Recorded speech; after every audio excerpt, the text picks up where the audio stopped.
So welcome friend in our channel study with Vishal. मैं Mishra sir आज आपके लिए लेके आ गया हूँ एप्लीकेशन का पार्ट फर्स्ट। और आज हम स्टार्ट करेंगे एप्लीकेशन कैसे लिखें क्लास 10th यूपी बोर्ड के लिए स्पेशली हम टारगेट कर रहे हैं। लेकिन ये जो एप्लीकेशंस हैं ये सारे स्टेट बोर्ड में और 8th 9th 10th 11th तक ये 12th में भी ये इस तरह के एप्लीकेशन पूछे जाते हैं। तो ये सबसे बहुत ही इम्पॉर्टेंट एप्लीकेशन है जो आपको हमेशा ज़रूरत पड़ती है, चाहे आप स्कूल में हो चाहे आप कॉलेज में हो। और specially UP board class 10th में ये ऐसे कई बार पूछा जा चुका है। तो मैं आप लोगों को ये बेस्ट तरीका बताने वाला हूँ। किस मेथड से आप लिखेंगे तो आपको ज़्यादा नंबर मिलेंगे, क्या सही सिस्टम होता है, कहाँ कॉमा लगाना है, कहाँ क्या करना है, पूरी जानकारी आज मैं आपको दूंगा। तो चलिए स्टार्ट करते हैं। एप्लीकेशन ये आप देख रहे हैं, एक मिनट में थोड़ा साइज कम कर लेता हूँ कलर की। तो जैसा कि आप देख पा रहे हैं, application to the principal for information about your illness and requesting him to grant you leave of options for 2 days। तो ये देखिए एप्लीकेशन आपको देना है अपने प्रिंसिपल सर को, और किस चीज़ को इन्फॉर्म करने के लिए कि आप बीमार हैं और आपको 2 दिन की छुट्टी चाहिए। तो कई लोगों को इसमें डाउट रहता है कि सर कैसे लिखें क्या करें। तो बेस्ट मेथड आज आपके लिए लेके आए हैं। आज के बाद आपको एप्लीकेशन बिल्कुल भूलेगा नहीं, ये चीज़ आप बिल्कुल अपने माइंड में रख लीजिए। तो चलिए हम स्टार्ट करेंगे कि सबसे बढ़िया मेथड क्या होता है, सबसे बेस्ट तरीका क्या होता है। तो देखिए ये जो पूरी चीज़ डली हुई है ये आपको क्वेश्चन में लिख के आएगी, इसको आपको बिल्कुल नहीं लिखना है, ये आप अपने कॉपी में मत लिखिएगा। हाँ एजिट कर सकते हैं आप कि application to the principal for information about your illness. जैसे क्वेश्चन पेपर में आया ना, तो वहाँ से आप क्या कर सकते हैं, वहाँ पे आप जैसे आ गया तो आप डाल दीजिएगा आंसर ऑफ क्वेश्चन नंबर 5। जैसे 5 नंबर क्वेश्चन में आपसे ये एप्लीकेशन पूछ लिया है तो आप वहाँ पे डाल सकते हैं आंसर ऑफ क्वेश्चन नंबर 5। तो मैं सिस्टम बताऊँगा वो कैसे लिखना है आपको। देखिए सबसे पहले आपको क्या करना है, यहाँ पे आपको 2 लिखना है। ये आप 2 देख रहे हैं, यहाँ पे आपको 2 लिखना है। देखिए एप्लीकेशन में गिने चुने वर्ड होते हैं, आप उसको रट सकते हैं, बट तरीका आना चाहिए। तरीके पे आपको नंबर मिलता है, ना कि लिखने पे मिलता है। ये कोई ऐसे नहीं है, ये कोई आप सारांश नहीं लिख रहे हो कि 500 वर्ड लिख दो 600 वर्ड लिख दो। तरीका आपका बेस्ट होना चाहिए, नंबर आपको बेस्ट मिलेगा। इतना ज़रूर माइंड में रखिएगा, किस जगह पे कौन सा वर्ड होना चाहिए इसको बिल्कुल बारीक से देखिएगा। तो कॉपी के लेफ्ट साइड में यहाँ पे जो मैं इंडिकेट कर रहा हूँ बार बार, यहाँ पे आपको सबसे पहले आप 2 लिखेंगे। उसके बाद आप ध्यान दीजिएगा, मैंने थोड़ी सी जगह छोड़ दी है यहाँ से यहाँ तक की। ये उसके बाद आपको लिखना है द प्रिंसिपल, फिर अपने स्कूल या कॉलेज का नाम यहाँ पर, फिर अपना एड्रेस यहाँ पर। तो उसके बाद आप क्या करिएगा कि एक चीज़ आप माइंड में रखिए, जैसे 2 आपने लिखा तो यहाँ से मत शुरू करिएगा ना, फिर यहाँ से बिल्कुल ये सिस्टम होना चाहिए। आप देख सकते हैं, इसको मैच कर लीजिए, आप इसको स्क्रीनशॉट लेके रख लीजिए, बिल्कुल यहीं पे लिखना है और आपको तरीके पे ही नंबर मिलता है। तो ये देख लीजिए, यहाँ ऐसे आपको लिखना है, ठीक है। इतनी जगह छोड़ने के बाद और ये चीज़ ध्यान रखिएगा, जैसे अब मैं क्या कर सकता था कि प्रिंसिपल के बाद यहाँ पे स्कूल का नाम लिख सकता था, बिल्कुल नहीं। प्रिंसिपल डालने के बाद मुझे उसके नीचे लिखना है। और जैसे मैं लिखा ना KR इंटर कॉलेज नारीवारी प्रयागराज, तो आप क्या कर सकते हैं कि KR इंटर कॉलेज के आगे नारीवारी प्रयागराज यहाँ नहीं लिख सकते, उसके नीचे इसका जो ये देखिए बिल्कुल स्ट्रेट लाइन में लिखा होना चाहिए, इसी तरह होना चाहिए। देखिए पहले ये फिर ये और उसके नीचे ये होना चाहिए। ये नहीं कि आप नारीवारी प्रयागराज को उठा के यहाँ पे लिख दोगे, इसको बिल्कुल ध्यान रखना। बहुत तगड़ा तरीका मैं आपको बता रहा हूँ, एक एक पॉइंट आप नोट करते चलो, स्क्रीनशॉट आपके लेके चलो। बेस्ट मेथड से आपको बता रहा हूँ, आप बढ़िया लिख के आओगे। चलिए तो यहाँ पे आपको 2 डालना है, फिर थोड़ा स्पेस छोड़ के आपको क्या करना है कि यहाँ पे आपको अब द प्रिंसिपल एंड देन अपने स्कूल का नाम लिखना है। तो इतना कंफर्म हो गया, ठीक है। जैसे आप प्रिंसिपल तक तो कॉपी करिएगा, ठीक है।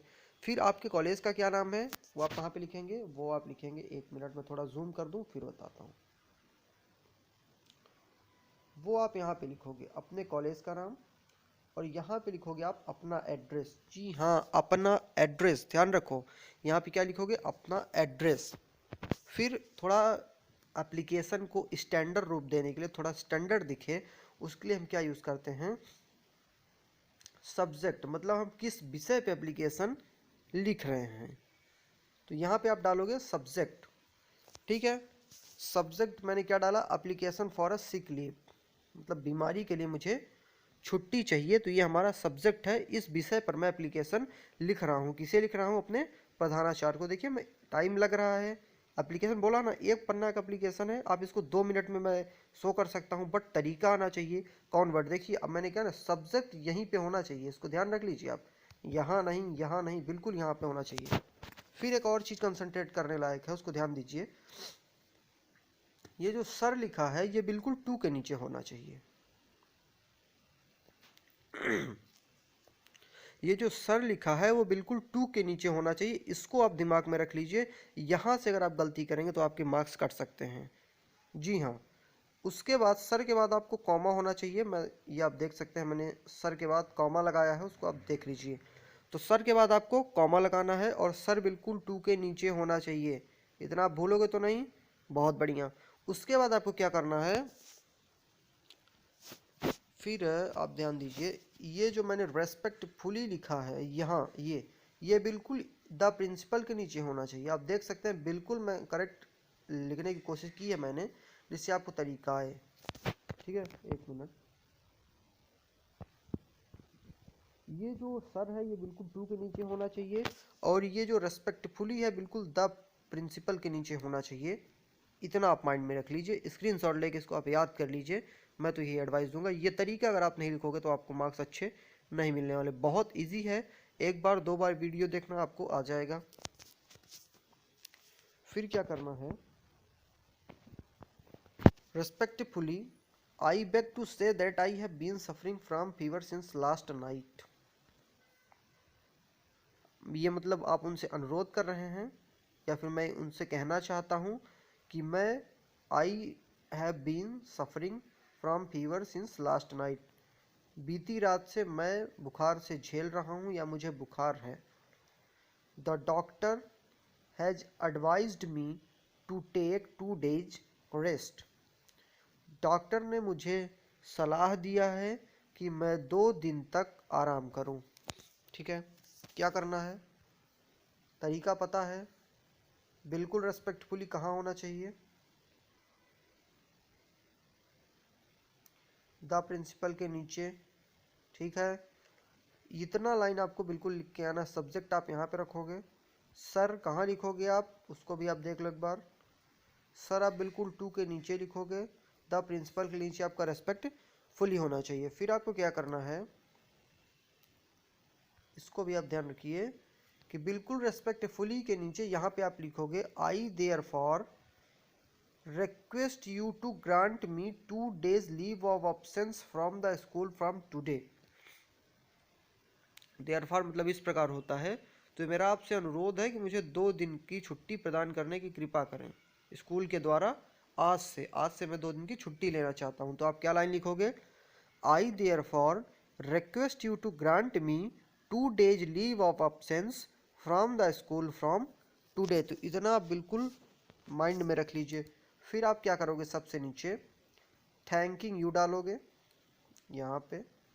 फिर उसके नीचे आप डेट डालोगे। देखो डेट का फॉर्मेट ये होना चाहिए, जो मंथ है, जैसे मार्च 29 है तो आप लिखोगे ऐसे मार्च 29 कॉमा फिर 2020। तो डेट का फॉर्मेट ये है। कुछ लोग डेट का फॉर्मेट ऐसे लिखते हैं, वो ठीक है, बट एप्लीकेशन में मैं आपको यही सजेस्ट करूंगा, आप डेट का फॉर्मेट ये यूज करिए। यहाँ आप थैंकिंग यू डालेंगे, उसके बाद उसके सीधा फ्रंट, उसके सीधा राइट साइड में आप देख लीजिए आप क्या डालेंगे, योर ओबेडिएंटली। ठीक है, एक मिनट मैं थोड़ा इसको बड़ा करता हूँ।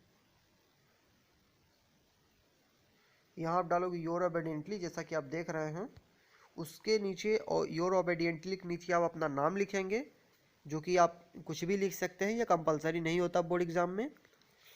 ये प्राइवेसी रहती है कि अपना नाम रोल नंबर बिल्कुल बोर्ड कॉपी में ना लिख के आए, ये बोर्ड आपको सलाह देता है। और उसके नीचे आप क्लास डालोगे और क्लास के आगे आपकी जो क्लास होगी वो क्लास आप लिख के आओगे। तो पूरे एप्लीकेशन का फॉर्मेट ये है। मैं थोड़ा छोटा कर देता हूँ, आप स्क्रीनशॉट ले लीजिए। आप ले सकते हैं स्क्रीनशॉट, बिल्कुल यही फॉर्मेट आप रखना, गड़बड़ मत करना। तो चलिए वीडियो को करते हैं समाप्त। Thank you.